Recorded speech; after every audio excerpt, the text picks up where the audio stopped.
Presiden Prabowo Subianto mengatakan RI akan membuka hubungan diplomatik dengan Israel. Namun hal itu hanya akan dilakukan jika Israel mengakui kemerdekaan Palestina. Presiden menyampaikan hal tersebut setelah melangsungkan pertemuan bilateral dengan Presiden Prancis Emmanuel Macron di Istana Merdeka Jakarta, Rabu 28 Mei 2025 kemarin. Presiden menegaskan RI mendesak two-state solution sebagai satu-satunya jalan untuk mencapai perdamaian atas serangan Israel ke Palestina. Karena itu, Indonesia sudah menyampaikan begitu negara Palestina diakui oleh Israel, Indonesia siap untuk mengakui Israel dan kita siap untuk membuka hubungan diplomatik dengan Israel. Kami juga menyampaikan bahwa Indonesia siap untuk menyumbang pasukan perdamaian di kawasan tersebut. Apakah mungkin Indonesia dengan masyarakat Muslim terbesar akan mengakui Israel secara diplomatik? Bagaimana dengan perjalanan sejarah Presiden RI sebelumnya? Serta isu genosida yang selama ini dihembuskan terhadap masyarakat Gaza Palestina. Bisa jadi ini adalah cara Presiden untuk menghentikan perselisihan antara Israel dan Palestina.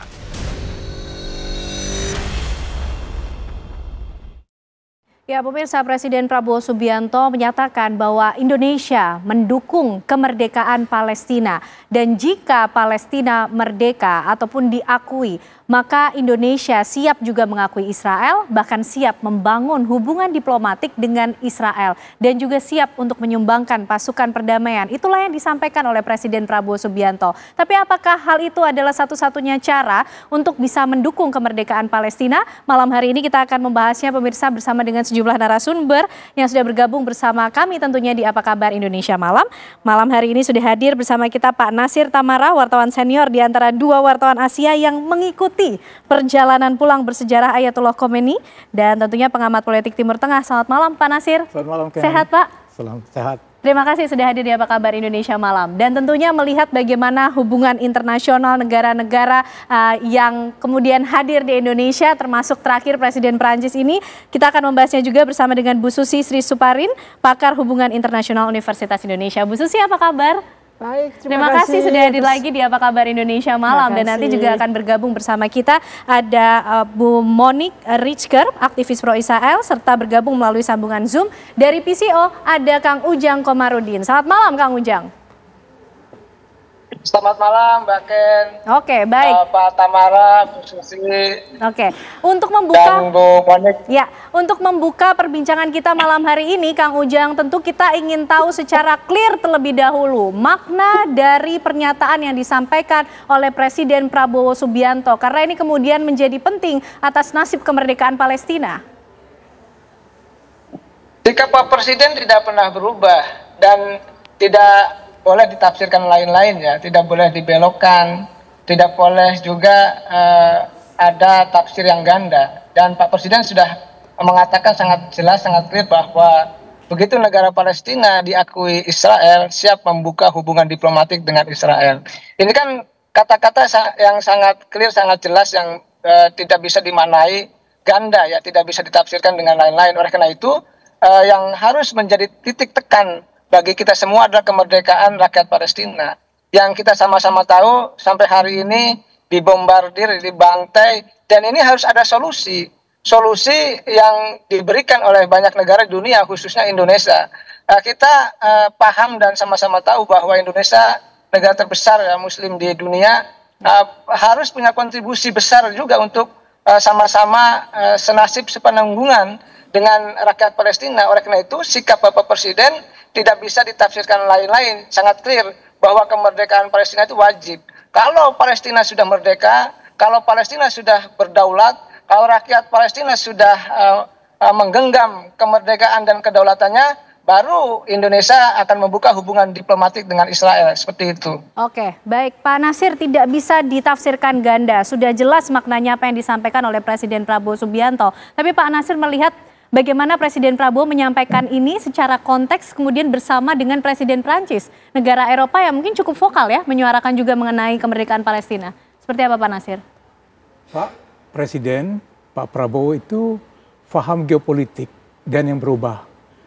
terjadi perubahan besar sekali dalam 2 minggu terakhir, yaitu sikap Amerika yang tadinya sangat dekat dengan Israel, kemudian sesudah kunjungan dari Trump ke Timur Tengah, dia berubah. Dia tidak ke Israel, dia membuka kontak dengan Houthi, dia berjabatan tangan dengan pimpinan Suriah yang dulunya dianggap teroris kan, dan itu membuat kaget seluruh dunia. Jadi ya Pak Prabowo membaca bahwa kalau Amerika sebagai pembela terbesar Israel sudah renggang jaraknya, maka inilah kesempatan untuk masuk. Baru bisa mempengaruhi Israel. Dan dia menggunakannya pada kedatangan Presiden Macron. Seorang presiden dari negara anggota Dewan Keamanan. Dan negara yang mempunyai nuklir. Negara yang dekat dengan dunia Arab dan membantu juga banyak sekali Palestina, Lebanon semuanya. Ada persamaan. Dan momentumnya itu kalau nggak sekarang kapan lagi? Jadi ini sebuah. Jadi timingnya pas betul. Ini master politics ini yang bisa begini, membaca tren politik, geopolitik dunia dan memanfaatkan dengan kunjungan seorang presiden dari Uni Eropa, pendiri Uni Eropa yang mempunyai nuklir dan juga anggota Dewan Keamanan seperti disebutkan tadi. Itu sesuatu modal yang sangat besar yang membawa Indonesia ke panggung internasional lebih jauh lagi. Nah, sikap Presiden Prabowo ini termasuk menekan atau tekanan yang cukup besarkah kemudian kepada Israel sehingga bisa memberikan kemerdekaan kepada Palestina, Pak Natsir? Bukan tekanan, malah dia membujuk secara diplomasi. Ayolah, berikanlah kemerdekaannya kepada Palestina. Hentikanlah pembantaian. Kan itu ngomongnya begitu kan? 500.000 orang terancam kan? 100.000 orang sudah celaka. Kemudian Israel juga mengancam nantinya kalau dilakukan ini semua negara-negara Eropa dengan diajak oleh Macron dan Inggris mengakui Palestina, mereka mulai mengancam bahwa sebagian wilayah dari West Bank, tepi barat juga akan diduduki oleh Israel. Ini dalam proses tawar-menawar diplomasi. Oke, baik. Menarik Pak Natsir. Bu Susi juga kita tahan dulu perbincangan kita karena kami ingin mengundang narasumber satu lagi yang akan bergabung bersama kita. Sudah hadir di studio Ibu Monique Rizker, aktivis pro Israel. Selamat malam Bu Monique, silakan bergabung bersama kami di sini. Selamat malam Ibu. Terima kasih sudah hadir di Apa Kabar Indonesia Malam. Silakan bergabung bersama dengan Bu Susi dan juga Pak Natsir. Selamat malam. Oke, baik. Sambil menunggu Bu Monique tarik napas sejenak dulu, saya bergeser dulu ke Bu Susi. Bu Susi, ini kalau kita bicara mengenai sikap Presiden Prabowo Subianto yang kemudian menyatakan siap membangun hubungan diplomatik dengan Israel. Padahal kalau kita melihat sejarah juga mencatat hubungan Indonesia dengan Israel secara diplomatik tidak pernah ditandai baik-baik saja begitu. Bahkan Menlu terakhir Bu Retno juga menyatakan tidak akan membangun persahabatan dengan Israel. Bagaimana Bu Susi?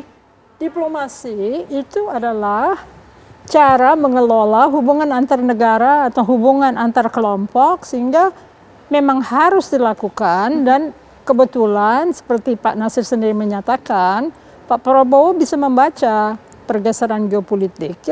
Yang saya garis bawahi adalah Pak Prabowo mungkin belajar dari Donald Trump tentang transactional diplomacy, tentang deal making diplomacy. Sehingga kalau misalnya sampai membuka hubungan dengan Israel, itu ada conditionsnya, yaitu conditionsnya harus ada two-state solution. Dalam hal ini, Pak Prabowo berani menyatakan kepada Amerika, bukan hanya Abraham Accord yang penting, tetapi two-state solutions adalah solusi. Jadi kalau Indonesia mau menjadi penengah atau ikut mendamaikan, dia harus membuka hubungan dengan Israel. Kalau tidak kan bagaimana berhubungan dengan negara tersebut, karena tidak ada hubungannya. Kalau misalnya mau mendamaikan dua kan dia harus netral di tengah. Oke, baik Bu Susi, di tengah keberanian Presiden Prabowo katakanlah menjadi penengah ya di tengah konflik yang terjadi antara Palestina dan juga Israel, bagaimana efek ataupun juga dampaknya terhadap persahabatan dengan negara-negara lain? Negara yang mana nih? Negara lain yang mana? Entah maksudnya, Eropa, kemudian Timur Tengah begitu.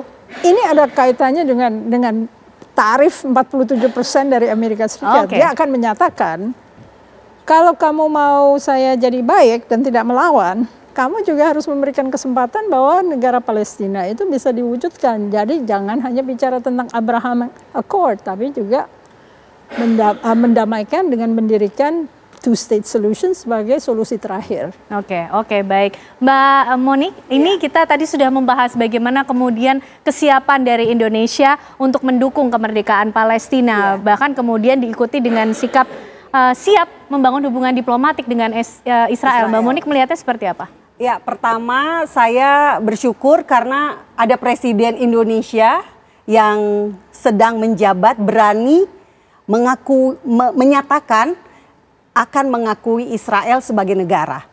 Ini sesuatu yang menurut saya sebuah langkah besar, sebuah terobosan, karena selama ini narasi yang disampaikan oleh seorang Presiden Indonesia biasanya adalah mengecam Israel. Narasi yang disampaikan biasanya berkisar tentang penjajahan Israel oleh Palestina. Tapi sekarang ada kemajuan, yakni akan mengakui Israel sebagai negara. Nah, ada hal yang menarik menurut saya. Permintaan syarat dari Presiden Prabowo itu berat sekali. Betul, ini yang kemudian menjadi penting, Mbak. Syaratnya adalah harus mengakui kemerdekaan Palestina terlebih dahulu. Pertanyaan saya kepada Presiden Prabowo yang terhormat, apakah Palestina sudah mengakui Israel sebagai negara dengan ibu kota Yerusalem? Harusnya Indonesia permintaannya adil. Israel mengakui Palestina, Palestina juga mengakui Israel. Ini kita belum membahas Israel dan Indonesia, Mbak. Paham ya maksud saya? Baik. Kita tangkap. Itu pertanyaannya. Mungkin apakah Palestina sudah mengakui Israel sebagai negara dengan ibu kota Yerusalem?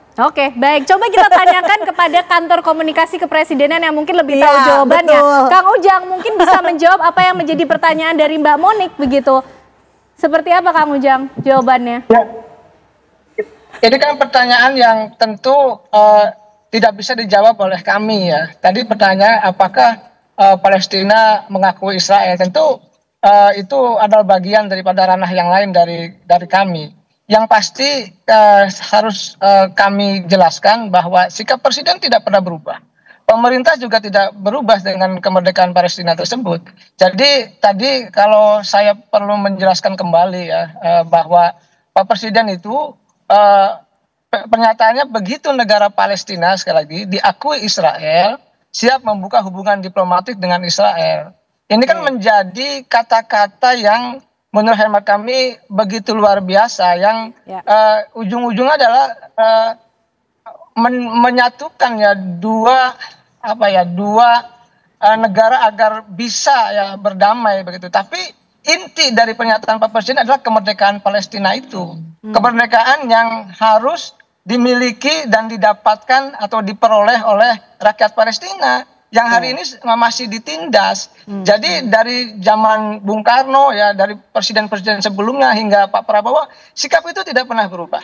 Tadi kalau ada kemajuan yang disampaikan oleh Bu Monik, poinnya adalah sebenarnya bukan poin membuka hubungan diplomatik ansih, tetapi tadi syarat yang jelas yaitu kemerdekaan. Jadi kalau tidak ada kemerdekaan, tidak ada hubungan diplomatik itu. Jadi kemerdekaan ini menjadi inti dari pernyataan dari Bapak Presiden. Oleh karena itu kami yakin ini adalah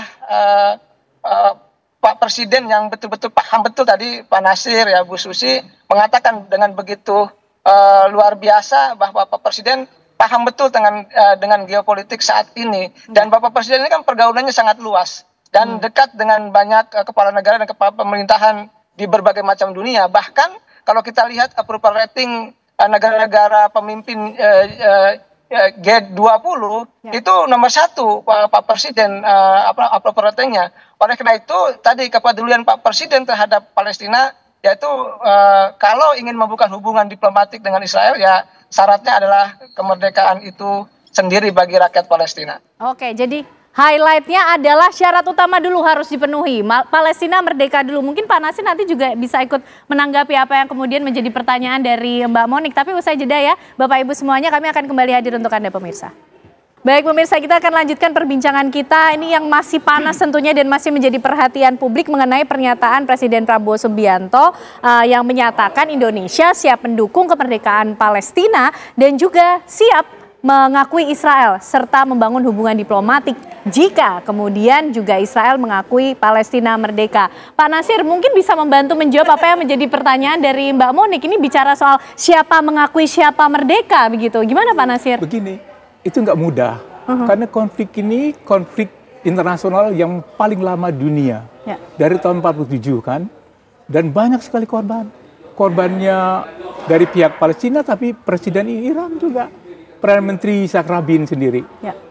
Beliau permakarsa perdamaian kan, melalui Oslo, Madrid, segala macam. Tapi kemudian beliau dibunuh oleh orang Israel sendiri kan.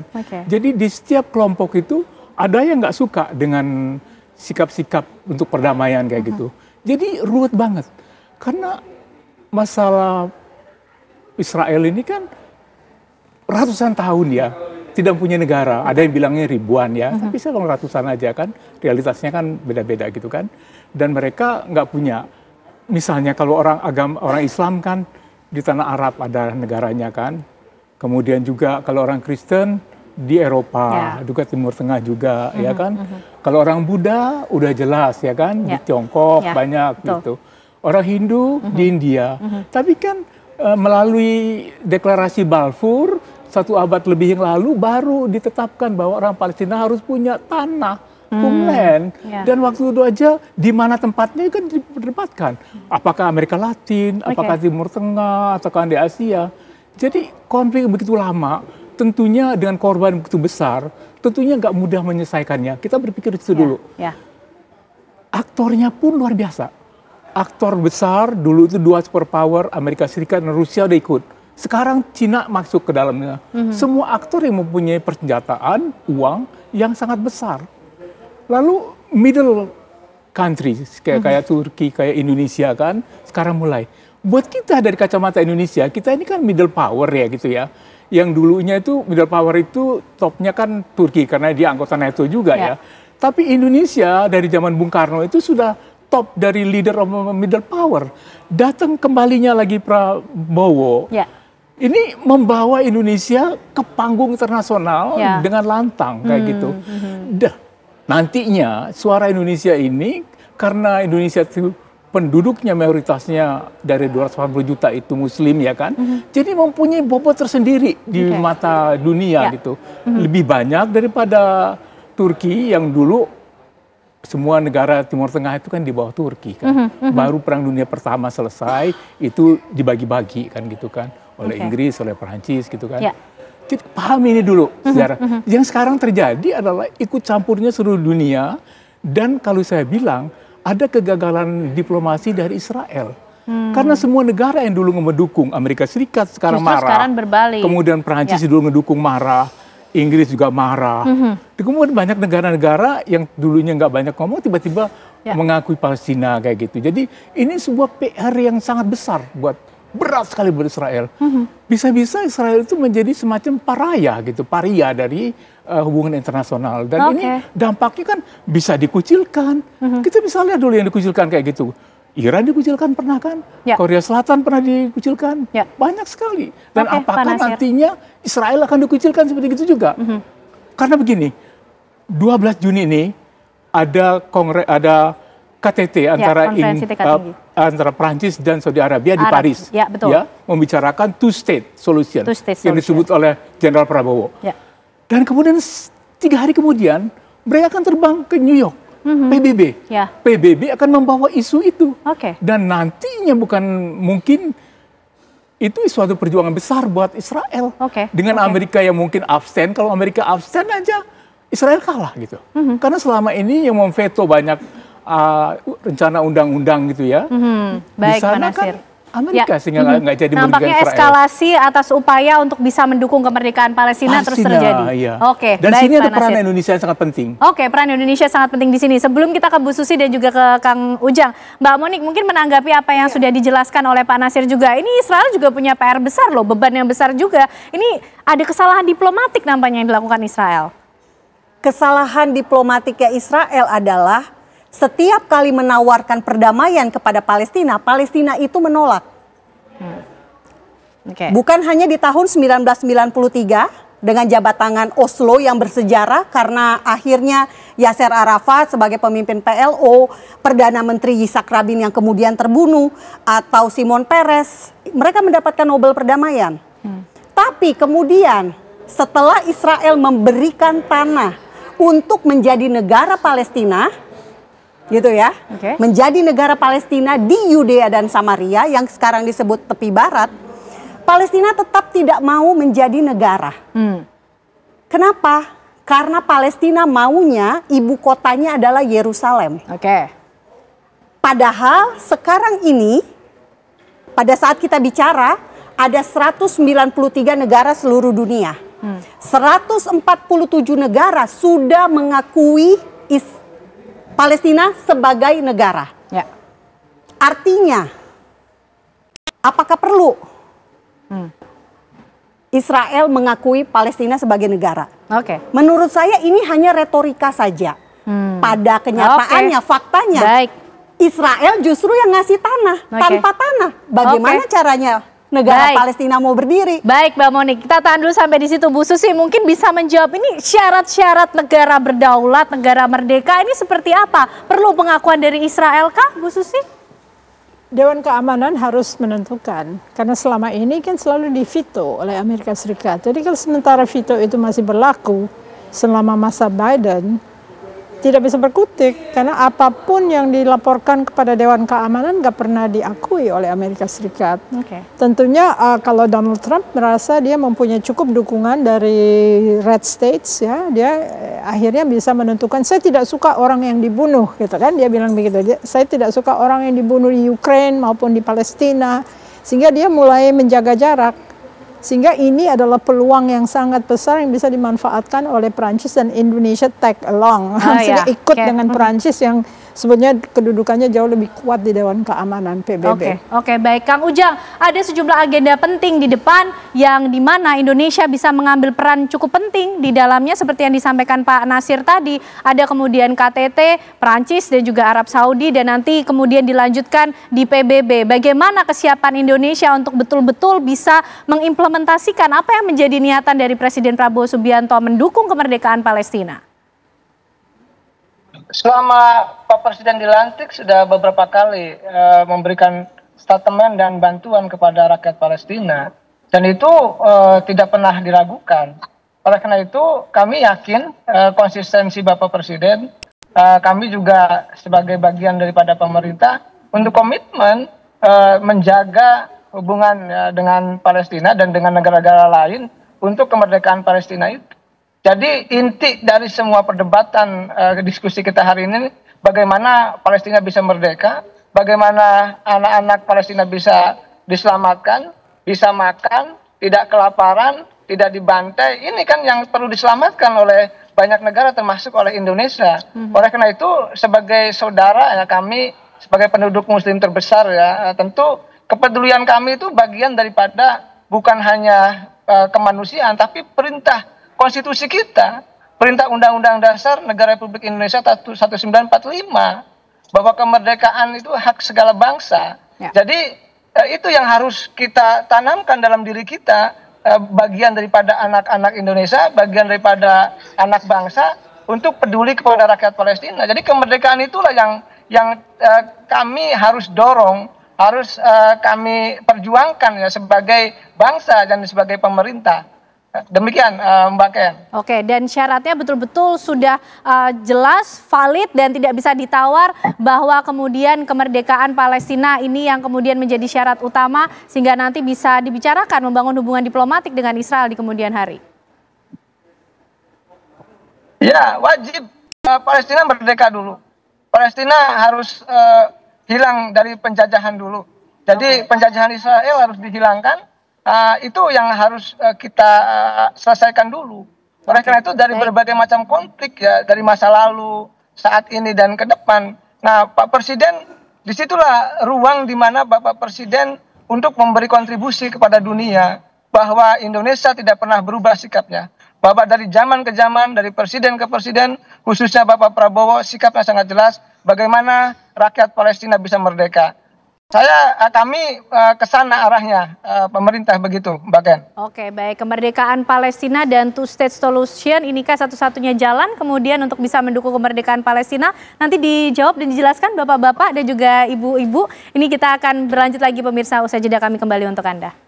Baik pemirsa, kita akan lanjutkan pembahasan kita tentunya bersama dengan sejumlah narasumber yang sudah hadir malam hari ini di Apa Kabar Indonesia Malam. Tapi akan kami hadirkan terlebih dahulu untuk Anda sejumlah informasi yang kami rangkum tentunya pemirsa mengenai bagaimana hubungan Indonesia dan juga Israel. Sejarah mencatat tentunya bagaimana perjalanan hubungan Indonesia-Israel ini, di mana Presiden Soekarno yang tidak meladeni pendekatan pejabat-pejabat Israel dan mengadopsi kebijakan pro-Arab sebagai bagian dari sikap anti-kolonial. Dan penolakan delegasi Israel dan Republik Tiongkok atau Taiwan dalam ajang Asian Games 1962 di Jakarta atas desakan negara-negara Arab dan Republik Rakyat Tiongkok, pemerintah Indonesia menolak menerbitkan visa untuk delegasi Israel dan juga Taiwan. Ini kita mencoba kembali mengulang ingatan bagaimana hubungan Indonesia dan Israel, dan pada November 1972 militer Indonesia membeli sejumlah radar kontra baterai untuk akurasi artileri dari BUMN Israel, Israel Military Industries. Dan selanjutnya pada bulan Maret 1974, 27 perwira dan 90 anggota ABRI dikirim untuk belajar radar artileri dan pengintaian darat beserta Elin dan Sigin bersama pasukan pertahanan Israel selama 2 bulan, yaitu bulan Januari 1975. Serta di tahun 99, usai jatuhnya Orde Baru, Presiden Abdurrahman Wahid atau Gus Dur dan Menteri Luar Negeri Alwi Shihab menyatakan ingin membina hubungan dengan Israel meski hanya di sektor ekonomi dan perdagangan. Di tahun 2005 pemirsa, pemerintah Indonesia mengatakan bahwa pembukaan hubungan diplomatik penuh dengan Israel hanya akan terwujud apabila solusi 2 negara sudah tercapai antara Israel dan Palestina. Kembali disebut two-state solution di situ. September 2005, Presiden Susilo Bambang Yudhoyono menolak membuka hubungan diplomatik resmi dan mengatakan komunikasi apapun antara pejabat Indonesia dan Israel harus membahas upaya membantu kemerdekaan bangsa Palestina.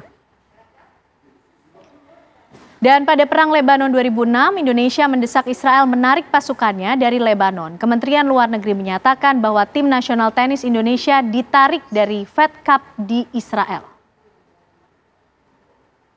Dan pada Maret 2016 serta Oktober 2018, Perdana Menteri Israel Benyamin Netanyahu mendukung normalisasi hubungan dengan Indonesia. Ia melihat banyak kesempatan kerjasama bilateral. Akan tetapi Indonesia menolak dan menyatakan bahwa normalisasi akan dipertimbangkan apabila Palestina meraih kemerdekaan. Dan di tahun 2019 pemerintah Indonesia mengeluarkan peraturan Menteri Luar Negeri nomor 3 tahun 2019 tentang hubungan luar negeri oleh Pemda dalam bab 10 hal khusus nomor 150.isi peraturan tersebut, dan Indonesia tidak memiliki hubungan diplomatik dengan Israel, menentang penjajahan Israel atas wilayah dan bangsa Palestina. Oleh karena itu Indonesia menolak segala bentuk hubungan resmi dengan Israel.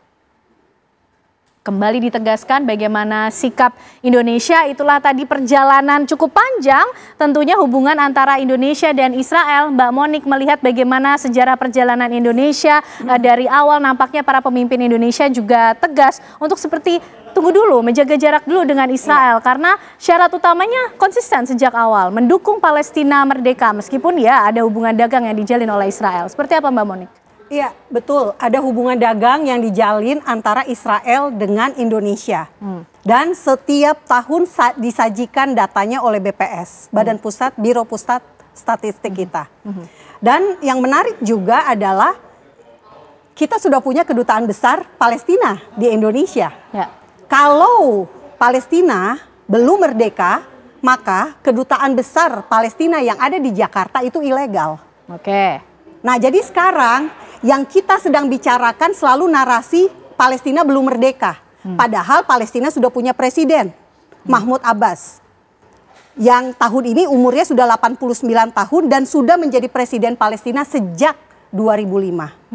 Jadi bisa dibayangkan kita sebetulnya harus mendefinisikan dulu kemerdekaan Palestina itu seperti apa. Oke.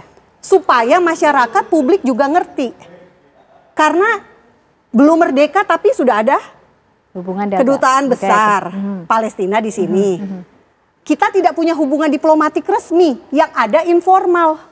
Makanya bulan September 2023 sebagai wakil dari pemerintah Indonesia, Gubernur Lemhanas Andi Wijayanto pergi ke Yerusalem menandatangani nota kesepahaman MOU untuk menjalin hubungan resmi antara Israel dan Indonesia. Oke, dan hasilnya? Hubungan dagang dulu. Ini baru MOU. Oke. Akan dideklarasi atau akan diumumkan resmi oleh pemerintah. Oke. Kapan waktunya? Saya tidak tahu karena saya bukan pemerintah. Oke. Baik, itu yang diketahui. Jadi, tentunya. Ya. Yang saya ingin garis bawahi, narasi yang kita bangun ini loh Mbak. Oke, soal kemerdekaan Palestina. Kemerdekaan, definisinya seperti apa? Karena sudah ada kedutaan besar. Oke, baik Mbak Monik. Pak Nasir, the definition of independent. Apa kemudian bagaimana mengartikan kemerdekaan yang dimaksud ini dan membahas mengenai two state solution yang sebelumnya juga sudah konsisten ternyata dibahas oleh para pemimpin negeri ini?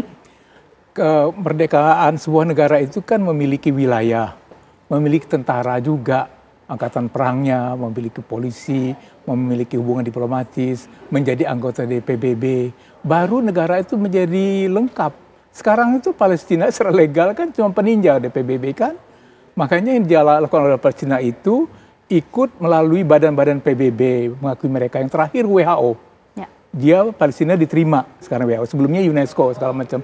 Jadi jalannya itu melingkar Palestina karena dia belum diakui oleh PBB sebagai anggotanya secara legal. Jadi definisinya itu udah jelas lah ya kayak gitu kan.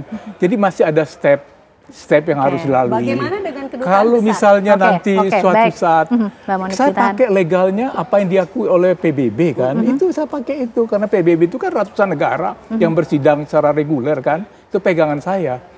Sekarang kita melihat gini, penting sekali mencari jalan damai ini ya. Jadi apa yang diusulkan oleh Presiden Prabowo dan Macron itu supaya hentikan peperangan karena itu membunuh lebih dari 50.000 orang dan kemudian mengusir begitu banyak orang, membuat sengsara 500.000 orang yang masih sekarang itu, hentikan dulu, damai, kita tarik nafas. Artinya gini, kalau tidak ada perdamaian bisa perangnya berkobar lebih jauh lagi. Oke, itu tujuan besarnya. Nah, jadi ini nantinya bisa misalnya kalau Israel marah sama Iran karena Iran mendukung Palestina kan, dulu kan salah satu pendukungnya. Kemudian Israel kan sebutkan minggu lalu aja tuh akan menghancurkan tempat nuklir Iran di sana kan. Kalau itu terjadi, Iran juga udah punya nuklir. Akan terjadi perang dunia kan. Baik, apakah Pak kita Nasir. mau?